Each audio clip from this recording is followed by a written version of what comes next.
أفحسب الذين كفروا أن يتخذوا عبادي من دوني أولياء إنا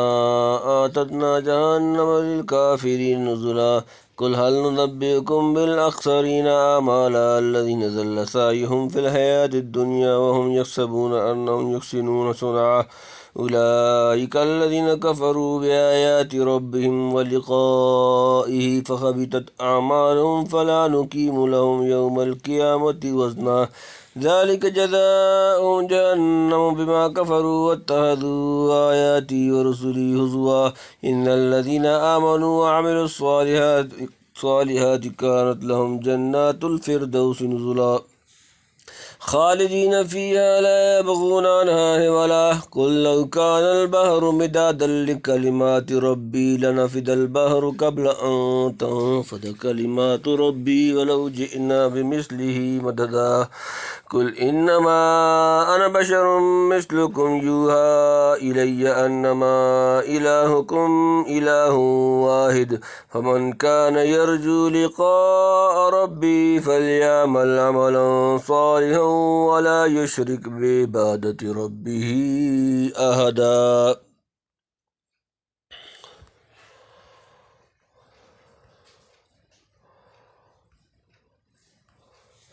أفحسب الذين كفروا أن يتخذوا عبادي من دوني أولياء إنا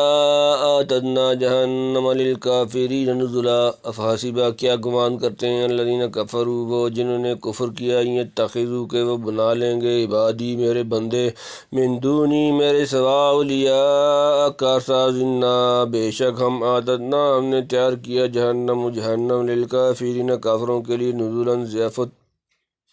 اب کیا سمجھتے ہیں منکر کے ٹھہرائیں میرے بندوں کو میرے سوا حمایتی ہم نے تیار کیا ہے دوزخ کو کافروں کی مہمانی یعنی کیا منکرین یہ گمان کرتے ہیں کہ میرے خاص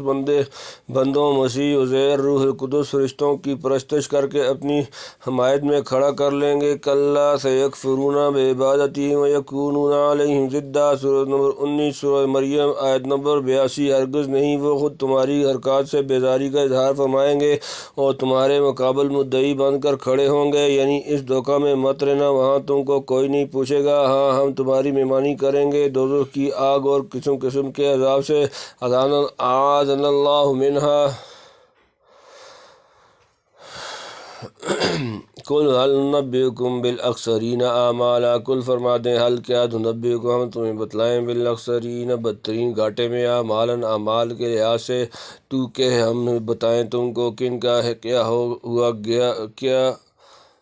ہوا گیا بہت اکارت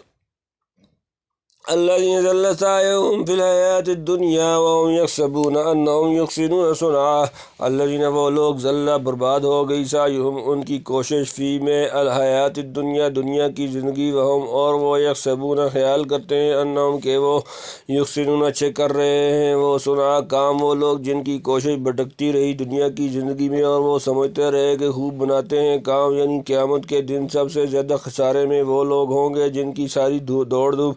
دنیا کے لیے تھی آخرت کا کبھی خیال نہ آیا محض دنیا کی ترقیات اور مادی کامیابیوں کو بڑی معراج سمجھتے رہے قضا یفہم من الموعظ یا یہ مطلب ہے کہ دنیاوی زندگی میں جو کام انہوں نے اپنے نزدیک اچھے سمجھ کر کیے تھے خواہ وہ واقعہ میں اچھے تھے یا نہیں وہ سب کفر کی نصرت سے وہاں بیکار ثابت ہوئے اور تمام محنت برباد گئی اولئک الذین کفروا بآیات ربہم وَلِقَائِهِ فَحَبِطَتْ أَعْمَالُهُمْ فَلَا نُقِیمُ لَهُمْ يَوْمَ الْقِیَامَةِ وَزْنًا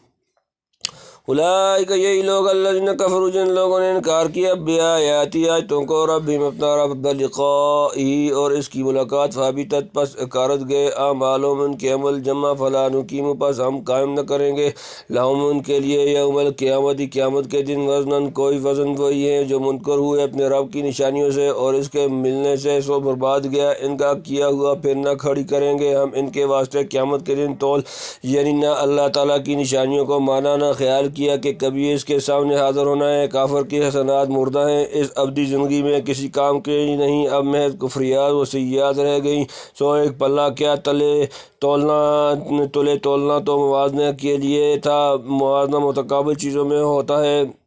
یہاں سیئات کے بالمقابل حسنہ کا وجود ہی نہیں، پھر تولنے کا کیا مطلب؟ ذالک جزاؤہم جہنم بما کفروا واتخذوا آیاتی ورسلی ہزوا، ذالک یہ جزاؤہم ان کا بدلہ جہنم بما اس لیے کہ کفروا انہوں نے کفر کیا، واتخذوا اور ٹھہرایا آیاتی میری آیات ورسلی اور میرا رسول ہزوا ہنسی مذاق، یہ بدلہ ان کا ہے دوزخ اس پر کے منکر ہوئے اور ٹھہرایا میری باتوں اور میرے رسول کو ٹھٹا، جو ٹھٹا کرتے تھے اب اس کا مزہ چکھو۔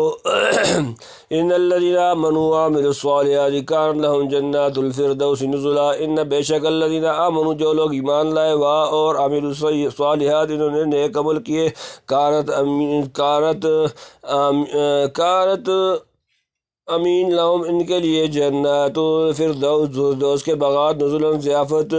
جو لوگ ایمان لائے ہیں اور کیے ہیں بھلے کام ان کے واسطے ٹھنڈی چھاؤں کے باغ مہمانی، خالدین فیہا لا یبغون عنہا حولا، خالدین ہمیشہ رہیں گے فیہا اس میں، لا یبغون وہ نہ چاہیں گے عنہا وہاں سے، حولا جگہ بدلنا رہا کریں ان میں، نہ چاہیں وہاں سے جگہ بدلنی، یعنی ہمیشہ رہنے سے اکتائیں گے نہیں، ہر دم تازہ بتازہ نعمتیں ملیں گی، کبھی خواہش نہ کریں گے ہم کو یہاں سے منتقل کر دیا جائے۔ قل لو كان البحر مدادا لكلمات ربي لنفد البحر قبل ان تنفد كلمات ربي ولو جئنا بمثله مددا، قل فرما دیں لو اگر کانا ہو البحر سمندر مدادا روشنائی لکلمات ان باتوں کے لیے ربی میرا رب، لنفد البحر تو ختم ہو جائے سمندر، قبل پہلے ان تنفد کہ ختم ہو کلمات ربی میرے رب کی باتیں، ولو اور اگرچہ جئنا ہم لے آئیں بمثلی اس جیسا مدادن مدد کو، تو کہ اگر دریا سیاہی ہو کر لکھے میرے رب کی باتیں، بے شک دریا خرچ ہو چکے ابھی نہ پوری ہوں میرے رب کی باتیں، اور اگرچہ دوسرا بھی لائیں ہم ویسا ہی اس کی مدد کو۔ قریش نے یہود کے اشارے سے روح اصحاب کہف اور ذوالقرنین کے متعلق سوال کیا تھا۔ سورہ ہادہ کی ابتدا میں اصحاب کہف کا اور آخر میں ذوالقرنین کا قصہ جہاں تک موضوع قرآن سے متعلق تھا بیان فرمایا،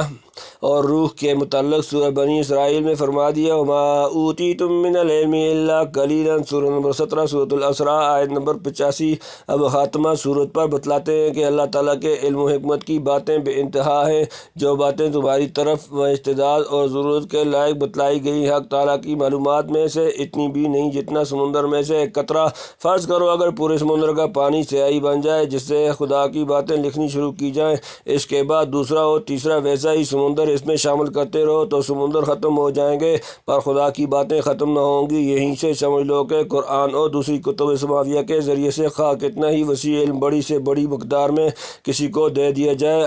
علم الہی کے سامنے وہ بھی قلیل ہے، گویا فی حد ذاتی اس سے کثیر کہہ سکیں۔ قل انما انا بشر مثلكم يوحى الي انما الهكم اله واحد فمن كان يرجو لقاء ربه فليعمل عملا صالحا ولا يشرك بعبادة ربه احدا، قل فرما دیں انما انا اس کے سوا نہیں میں بشر مثلكم تم جیسا یوحى وحی کی جاتی ہے، الہ میری طرف، انما فقط الہکم تمہارا معبود، الہ معبود واحد، فمن جو کانا ہو یرجو امید رکھتا ہے ملاقات ربی اپنا رب، فلیعمل